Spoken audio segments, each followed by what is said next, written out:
గుంటూరులోని భాష్యం విద్యా సంస్థల ప్రాంగణంలో ఈనాడు కేఎల్ యూనివర్సిటీ ఆధ్వర్యంలో దశ దిశ కార్యక్రమం నిర్వహించారు.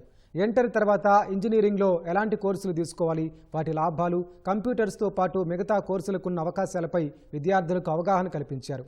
సుమారు 3000 మంది విద్యార్థులు ఈ కార్యక్రమానికి హాజరయ్యారు. తమకు ఎంతగానో ఉపయోగపడిందని సంతోషం వ్యక్తం చేశారు.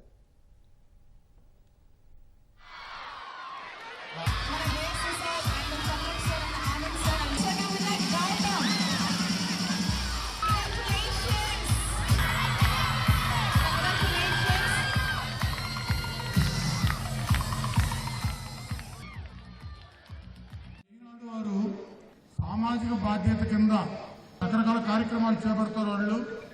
అందులో భాగంగా ఎడ్యుకేషన్ సంబంధించి ఇటువంటి అవేర్నెస్ ప్రోగ్రామ్స్ జరుపుతున్నందుకు ఈనాడు టీం అందరికీ మనందరి తరఫున ధన్యవాదాలు తెలుపుతూ మరి అందరూ చక్కగా దీన్ని యూటిలైజ్ చేసుకుంటారని ఆశిస్తూ థ్యాంక్ యూ.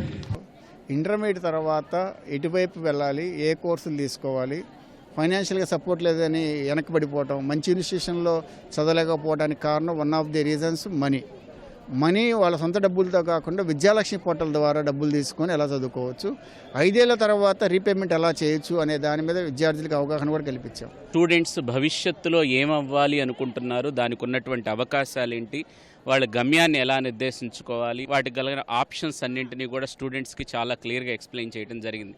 ఈ ప్రోగ్రామ్ చాలా ఇన్స్పిరేషన్ ఉంది. మాకు భాష్యం ఈ ప్రోగ్రామ్ పెట్టినందుకు చాలా హ్యాపీగా ఫీల్ అవుతున్నాం. ఎలాంటి స్ట్రీమ్ తీసుకోవాలి, ఏది చేరితే ఏది బెస్ట్, ఎలా ప్యాకేజెస్ వస్తాయి, అలాంటివన్నీ కొంచెం క్లారిటీగా చెప్పారు. ఫస్ట్లీ ఈ ప్రోగ్రామ్ కండక్ట్ చేసిన కేఎల్ వాళ్ళకి thank you so much. Eenadu paper కూడా థ్యాంక్ యూ సో మచ్. దీనివల్ల నేను ఇంకా నా ఫ్యూచర్లో ఏం చేయాలని చెప్పి చాలా క్లారిటీ వచ్చింది నాకు. కేఎల్ వాళ్ళు, భాష్యం వాళ్ళు, ఈనాడు వాళ్ళు పెట్టిన ప్రోగ్రామ్ మాకు ఎంతో మోటివేటింగ్గా ఉంది. అండ్ మేము ఇంటర్ తర్వాత ఏం చదవాలి, ఏం తీసుకోవాలన్న కన్ఫ్యూజన్ నుంచి మమ్మల్ని బయటపడేశారు. So thanks to KL university and Eenadu.